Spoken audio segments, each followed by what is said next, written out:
Hi everyone, it's Angela, and here we are, day 4 of my water fast. How am I feeling today? I took a lot of stuff to get to sleep last night. I slept okay, probably woke up twice, but was able to fall back asleep, so that's good. Again, someone woke me up about, this was 5:45, so not bad.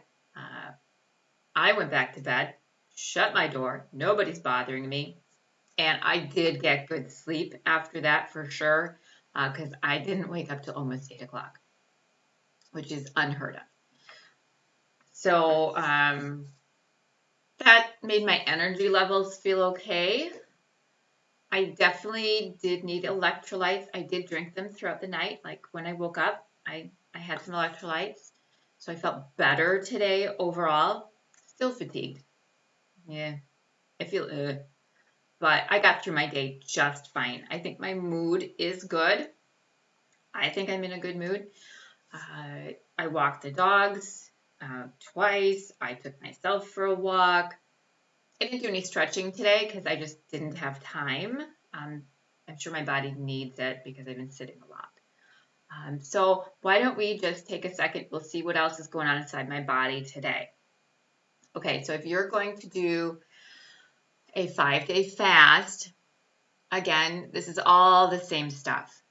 But now we have some really great stuff occurring. So my PKA gene has shut off. The PKA gene is what is responsible for my cells seeking sugar or glycogen or glucose, whichever word you want to use. That's fine. That's not, I don't think it's really important to use a specific term. It's just sugar. So my cells are not looking for sugar anymore. I've been in ketosis, but that doesn't mean like the cells still aren't looking for it. They're not going to get it.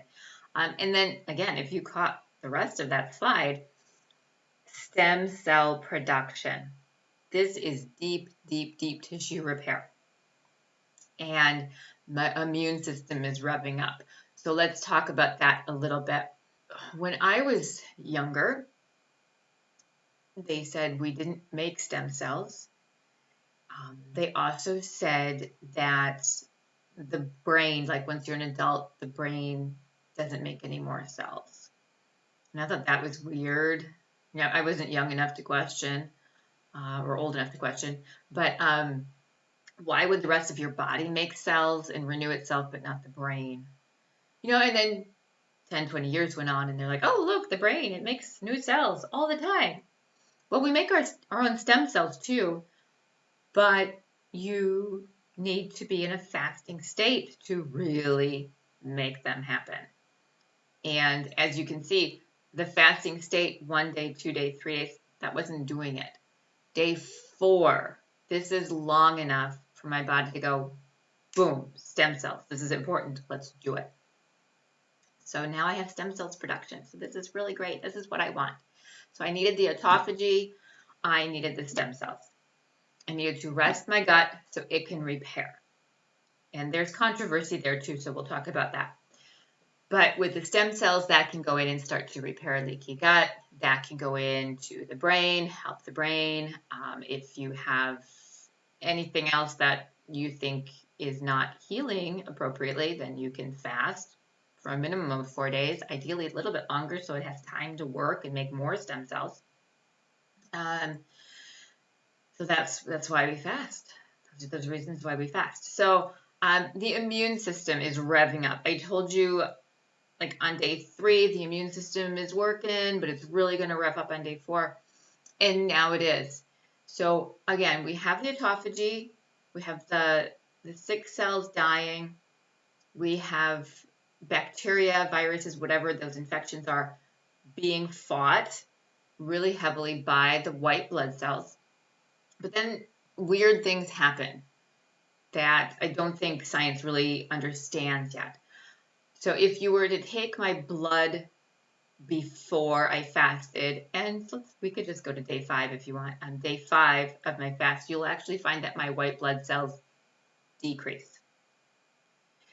And white blood cells fight infection, so that doesn't quite make sense. So somewhere in all of this fasting, what the immune system does is it revs up for sure. It's up. It's busy. It's killing those viruses and bacteria and getting rid of things, just like it should be. Somewhere in there then, of course, we have the older white blood cells dying, but then even healthier white blood cells will actually go back to the bone marrow. Kind of like I kind of picture there's no food, the body's under stress, we're out of here, we're going home. Now, of course, not all of the white blood cells do that because we're still fighting infection.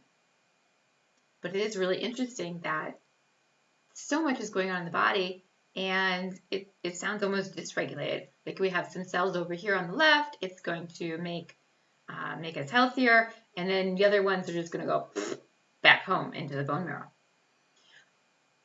But interestingly enough, what happens upon refeeding, so my day 6, when I start to eat again, the bone marrow puts out a ton more white blood cells. So it's like trickle, trickle, trickle, boof. A lot of white blood cells. So we're going to fight a lot of infection even after the fast. So that's really cool. My natural killer cells are primed and ready to go. They're fighting my infections, whatever those may be, and then they're eating away those damaged cells. Okay, so today, day 4, I got through it. Yes, I looked at a lot of recipes. I totally planned Thanksgiving dinner, like what we need to do a couple days before, what we need to do that day. Yes, I'm hungry. I think, I know I was hungry on my 10-day fast, but I'm really thinking, I go to the kitchen, I'm like, oh, I should just grab something. And I didn't really have that on my 10-day fast, so I have to keep on top of myself. Thank you for watching. It's Saturday. I have no makeup on. I appreciate that for watching. So what are we going to do? I will check in with everyone again tomorrow, day 5. I'm really looking forward to day 5 because I get to thaw some things out of the freezer so I can eat again. And we will check in. As always, please like, subscribe, share, and if you have any questions about fasting, I would love to answer them. Feel free to drop them in the comments. Thanks.